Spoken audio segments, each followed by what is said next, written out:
Good morning, everybody. We are wicked excited. This is our 6th annual Sunflower Family Conference, and we're really excited that all of you guys are here. We're excited about the information we are going to tell you about what we've been thinking about and learning about sunflower syndrome. And we're also really excited to have the afternoon for the families to kind of spend time together, the kids to spend time together. Every year when we do this, we think that's probably the most important aspect of the meeting. And last year, after the duck boat cruise, the feedback we got from families was really to be able to spend more time together. We're really excited. This year we have some people who have been to all 6 symposiums. We also have a lot of people who are new to us, and also some people who are pretty new to the diagnosis of sunflower syndrome. So especially the time talking together will be a real opportunity to learn more about others' experiences, et cetera. A few housekeeping things. The bathrooms are down the hall that way. And then also this is being recorded. There were several families who were not able to make it. Many of you come from quite a distance, but we have, especially during COVID when we had 2 of our conferences virtually, we had people join from all over the world. My friend Scott Tugger is video recording this for us, just so you guys are aware of asking questions or anything. They will also be recorded. And I think that's my only housekeeping rule. And we'll have lunch afterwards. We'll have a break after the first couple of the talks. And what we're trying to do today is give you an overview of what we know about sunflower syndrome and where we are today. So and many of you know this story, but this is what led us to sunflower syndrome. And unfortunately, Lucas and his mom couldn't be here today, but about 8 years ago, I had never heard of sunflower syndrome. And this boy came from the Midwest for dietary therapy. And Wing's going to talk about the role of dietary therapy. And while he was in our conference room coloring, his eyes kept being drawn up to the lights, which I thought was a little odd. His parents had never heard the term sunflower syndrome. They just knew their son had refractory generalized epilepsy. And then a couple of weeks later, or maybe a month later, I met my second sunflower patient, who is then in high school. And I think she and her mom are going to be here today. Then in high school, she's now a college graduate, but I think it was her mother, in fact, I know it was her mother who told me the term sunflower syndrome. I then I'm on faculty of a couple epilepsy courses in the country, went to those, and none of my colleagues, none of them had heard of sunflower syndrome. So we kind of became and have continued to be very obsessed with sunflower syndrome. So what I'm going to do in my talk is give a very brief overview. And for those of you who have been here, especially 6 years, some of this will be a repeat. But I thought since there were a lot of new families, it'd be important to do this, but give a brief overview about what is sunflower syndrome, both with the history of it, and then what we're learning, including the clinical characteristics of sunflower syndrome. And that's from the patients we have seen. And then also a couple of years ago, not knowing how many patients we would meet with this, we did a survey through the Facebook group that many of you are associated with. I'm trying to learn more about it. For the new families here, some of you are not associated with the Facebook group, and I would encourage you to talk to families here that are, because it's a wicked powerful resource for people. Then I'm going to talk very briefly about the EEG features, because one of the reasons we first became interested in this was a lot of the kids we were meeting were angry. And they were angry because people had been accusing them of triggering their own seizures once they were diagnosed with epilepsy. And we wanted to kind of show that really, they weren't doing that. They weren't causing it. And then kind of what we need to know is, since sunflower syndrome, a genetic epilepsy, and Shelby Phillips, who's been working with us, is going to talk about that. Is there an effective treatment? And Tricia is going to talk about the treatments with the anti-seizure medications in our experience. And then what else do we need to know? So when we first heard about this, and none of my colleagues had heard about this, we wondered, had this ever been described in the medical literature, or was this something new? So spent a lot of time going through the medical literature. And 2 of my research coordinators at the time, both of them now are out of medical school and doing neurology residencies, found probably the first reference in the literature from 1951 by a very famous French neurologist, Henri Guesdeau. And he was investigating seizures caused by intermittent light shining through trees and off snow piles. And in this paper, he mentions 2 children who meet our current operational definition of sunflower syndrome, in that these kids would search out the light and provoke their seizures by rapidly passing their hands in front of their eyes while looking towards the sun. So 1951. Then we also found a series from 1954 by a neurologist by the name of Robertson, who described 4 patients with self-precipitated attacks related to photogenic epilepsy.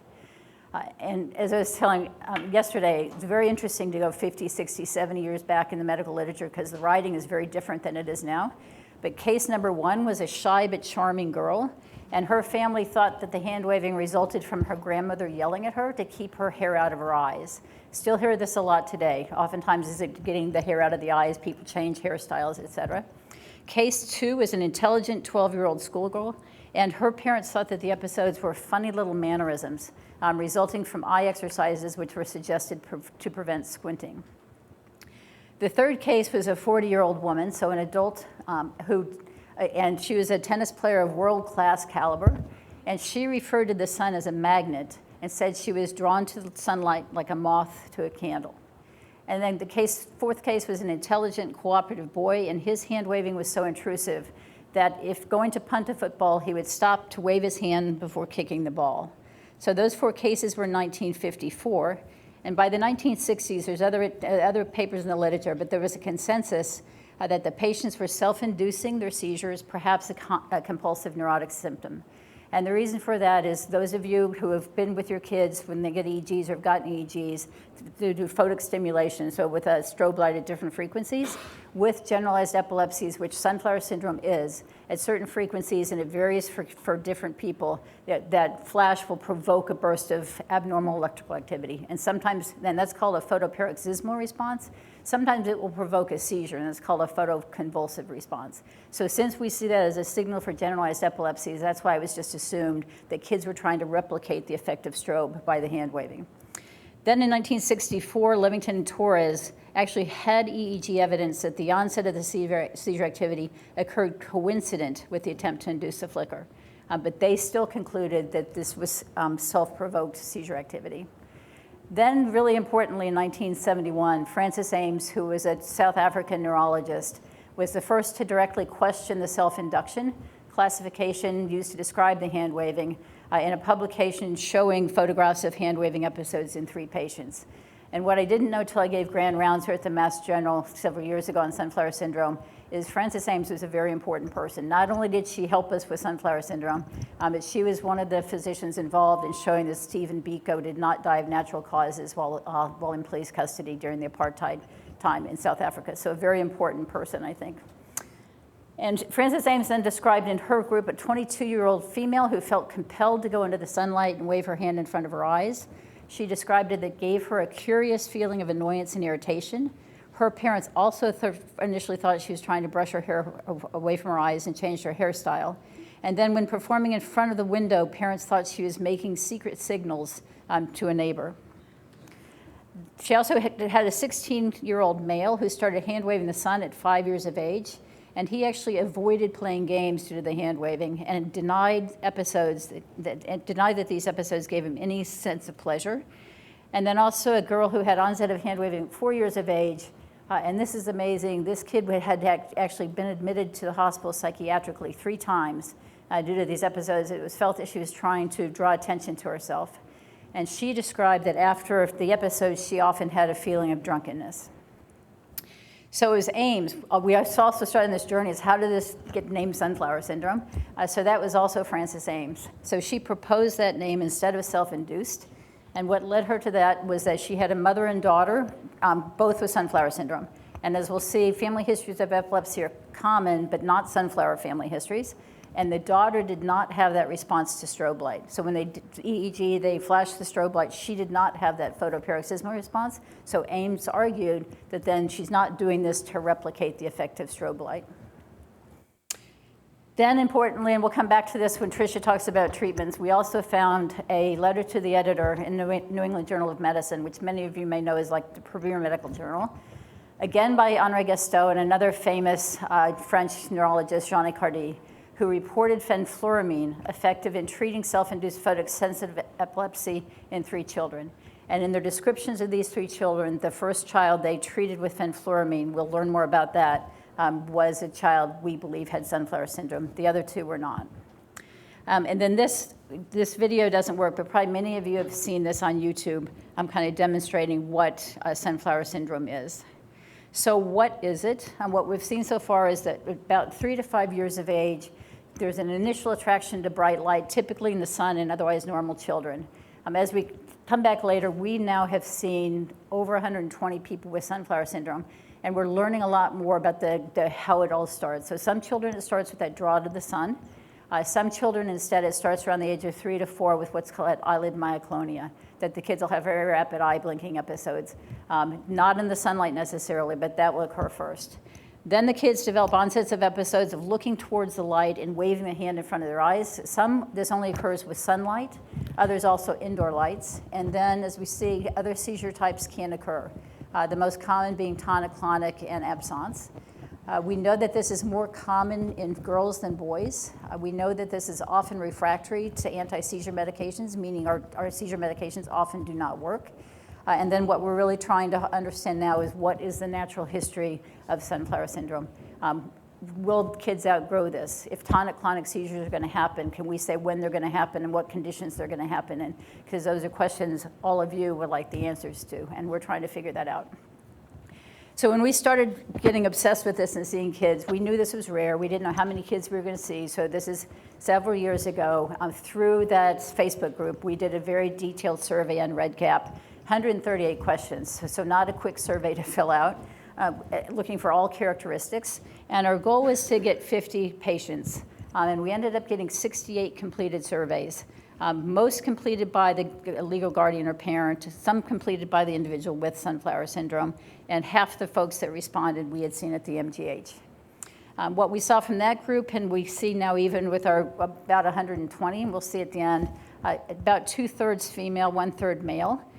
The average age, about 13.6 years at this group, and although the majority are Caucasian, we do see this in other ethnicities.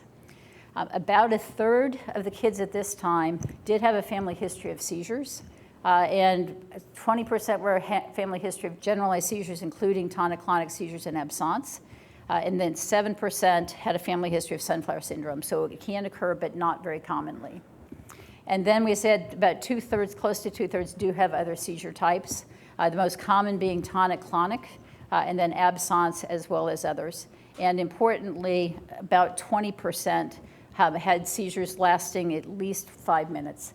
And now in the world of epilepsy, if a prolonged seizure occurs, then it's called status epilepticus. And the duration of time for that has varied over the years, but in the world of epilepsy, we like to say greater than 5 minutes is status, because we know that seizures can be harder to stop. So prolonged seizures can happen with this epilepsy. Trying to figure out what happens before the hand waving started, about half had behavioral changes or symptoms prior to hand waving, sometimes a couple years prior. And then 7 said that these symptoms occurred in bright light. So even before hand waving, there was a photosensitive nature to this. And what happened varied. Eye rolling, eye fluttering, blinking, and now it said this is like, we believe is eyelid myoclonia. And then some with this attraction to light. One of the kids we've seen every morning would go down the stairs, instead of going into the room to eat breakfast, would go into the room with the bright light coming in the window. And her parents thought she was misbehaving, but she had that really strong draw to the light. One of the kids we saw several years ago came from Arkansas, and I was excited because I'm from Arkansas. And his parents had a videotape of him when it started at the Easter egg hunt. And you could tell he wanted to hunt Easter eggs, and yet his eyes were being drawn up towards the sun, just like my friend Lucas's. And then that videotape was also the first time they saw him hand wave. With the hand waving episodes, the average age of onset is about 6.7 years, with range of 2.5 to 20 years. And most had an onset of hand waving less than 10 years of age. And the frequency we find varies incredibly widely. The average number of hand waving episodes per week was over 2,000, the median 100. And 62% of people that kind of responded said that the longest time interval between hand waving was less than a day, 7% 1 month. The majority, and we're still finding this today, wave exclusively with one hand, and about half the time that's the dominant hand. And then 60% felt drawn to the sunlight or turned their face towards the light source prior to having the hand waving episodes. After the hand waving, the majority of folks had some symptoms, many fatigue. Many especially prolonged hand waving, would evolve into a tonic-clonic seizure. Some kids reported feeling nausea, being unconscious, had other seizure types, or headaches. So things that we often see following other seizure types, kids with sunflower will have. And then we also found that about a third had other neurologic comorbidities. ADHD being the most common, anxiety. We do have a couple kids that were high-functioning autism as well as others. And the other thing that has impressed us with this population in whole is that majority of these kids are really bright. We now are getting formal neuropsychological evaluations on a lot of them, but bright kids. And as you'll see from the kids today, the bright, normal, often very talented kids. But 1/3 receive educational assistance or on an IEP. That's because many times the schools are incredibly supportive of our kids and will kind of change the lights in the classroom, move the kids away from the windows, et cetera. The triggering stimulus kind of just shows here, as you can see in the red, or actually in the blue. Some kids only wave outside in the sunlight, or sometimes with bright sunlight coming in the windows. Some wave indoors and outdoors, but more in sunlight. And then there are a very small number wave actually more in artificial lights. And the artificial lights, it varies. And we have some families that have put kind of cellophane over their lighting. One of the mothers here at the family tried going down on wattage on lights to see at what point would the child not hand wave indoors, et cetera. And then what we found is that what kind of triggers for these hand waving episodes, other than sunlight, are stress and anxiety, often increase the frequency or the duration. The other thing we have found is focused attention often decreases the duration. Then coming to the whole, is this self-induced? The majority did not believe the hand-waving episodes were voluntary. Many were never able to stop an episode, but some folks felt that they were able to stop the episode. And then non-pharmacologic management, and kind of you guys are more experts at this than we are, but the majority said that stimulus avoidance via hat or tinted glasses help reduce the frequency, although there are significant compliance issues, especially for the younger kids that draw to the sunlight. Kids are not keeping on the hats and the sunglasses. And kind of what the most effective was welder's goggles, but those really aren't compatible. And then as we will also talk, Dr. Cantrell, who we've been working closely with, and Kennedy will talk about probably the most effective non-pharmacologic management, which is colored contacts. And then, and we heard this yesterday, holding on to something in the hand that waves can also be effective, but varying effectiveness for all of these different strategies. And this was the other striking thing to me, and something we're going to be looking more at in the next year, is in this questionnaire, 88% of the respondents reported that the hand-waving episode negatively impacted the quality of life of the patient with or the child with sunflower syndrome. 90% reported that it negatively impacted the family quality of life. And we've had a small handful of families actually relocate. My family from Arkansas moved. We've had other families that actually moved states to get away from the sun. The majority felt that social life was affected by the hand-waving episodes, and the majority also felt that they felt anxious or depressed because of the hand-waving episodes, often embarrassing, often noted that they lacked control or fear and had limitations. And then also importantly to us, 50% had been bullied, felt socially isolated because of the hand-waving episodes. And we have some of our kids who have actually been homeschooled because of that. And at one visit a couple of years ago, one of our adolescents we were seeing for the first time, we hadn't even discussed this. And when we were talking about what do your friends react to it, the girl turned to her mother and said, "Can you homeschool me?" So it's kind of sobering. A lot of the kids we've met recently have really nice friend groups. And so we've met a lot of kids who don't feel they're being bullied in the school, which is really great. So kind of just really quickly coming to this, is this causing the seizure? Easy answer for that. We have enough kids that do this inside that with video EEG going, we looked at a lot of 126 hand-waving episodes on some of our kids. And basically found that the abnormal EEG activity consistent with seizure activity is almost coincident with the hand going up, which had been seen in the 1960s. With strobe, it takes about a second of strobe light to cause that photoparoxysmal response. And the EEG seizure activity occurs either the same time the hand waving or about a 400 millisecond delay, so not enough time for me to be provoking my own seizure. So kind of what we know is that sunflower syndrome is a generalized epilepsy onset the first decade. It's more common in females, often refractory to anti-seizure medications. The hand-waving episodes do not induce the seizures, but are part of the seizure. And that this is an epilepsy that is often associated with significant psychological and psychosocial impact. But what we need to know is a lot. And we'd love to hear from you guys today what else you think we need to know. We want to know what the relationship is between being drawn towards the sun and the epilepsy. That's a compulsive behavior. That's not seizure. That's compulsive behavior. So what is that relationship? What is the pathophysiology? What makes people be drawn to light? Is this a genetic epilepsy? And Shelby's going to talk to you about the efforts we've had in that. Can we identify the gene? What is the natural history? And then as Tricia's going to talk about what is fenfluramine effective? So where we are now, and now we're going to be updating this to see even more, is Kennedy was doing an analysis of when we had 117 patients, again, more female. Average age is 16.8, but importantly, see that 77.9 years. So we talked about this woman we talked to on the West Coast last year, but I think it's important for the new families to know. We talked to this woman in her 70s, who 2 weeks before we met her, someone had told her, I think I know what you had when you were a kid, I think it's called sunflower syndrome. And not only does she remember, but her mother kept a diary. So we have her mother's handwritten notes from 70 years ago describing the hand waving. She was diagnosed with epilepsy when she developed tonic-clonic seizures, went to college, and she was put on dilantin, phenobarbital, the two meds we had then. All she remembers is stopping medications sometime before college, never had a seizure since, and she's an emeritus professor of history at one of the UC universities. So important to know that some people will outgrow this. And then we're continuing to see that the majority of folks do have other seizure types. Again, we can't predict who or when yet. And again, 40% have a family history of epilepsy.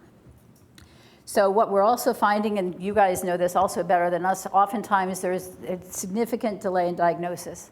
That's also changing. One of the kids we met yesterday was pretty rapidly diagnosed. And the other thing is that most people we're meeting are diagnosed not by neurologists, but by social media. Kid we met yesterday was diagnosed by the neurologist, and I think we got a little excited that happened recently. And then also importantly, is of the folks, 18 are currently not hand waving. One did have a recent tonic-clonic seizure, no hand waving. 2 continue with eye fluttering. 1 shakes their head in the sun, but 11 are completely seizure free. And this woman has been off anti-seizure medications for 50 years. So these are the other pictures Lucas drew that day, and his mom saved them. And when the first conference we had, Lucas and his mom were able to come, as was Allie, and I gave them both a shout out for kind of helping us become obsessed with this epilepsy. My favorite was the one in the top right, the sun and all the people under it. He didn't give me that one. His father's favorite was the one on the bottom right, the son with a single kid laying on the ground, possibly having had a seizure. This has been an obsession of our program now for going on 8 years. And a lot of people here have really been working on trying to better understand, characterize, and figure out how to treat sunflower syndrome. And I'm also really grateful to the support we've had, both from Zogenix with the fenfluramine trial Tricia's going to talk about, Hope Time Cure, and also the hospital. And many people in the audience have also supported because massgeneral.org have given support to us for this research. So I'd like to thank you very much for that. And I talk a lot, so we'll have time for questions later on, and then we'll be around all afternoon if you have questions. So I'd like to now introduce Tricia Bruno. And Wayne, can you help get up for talk? So Tricia and I have worked together for almost 20 years. She's the epilepsy nurse coordinator here, and she is as equally obsessed with sunflower as I am. And she's going to talk to us about treatments for sunflower syndrome, including our experience with fenfluramine. So.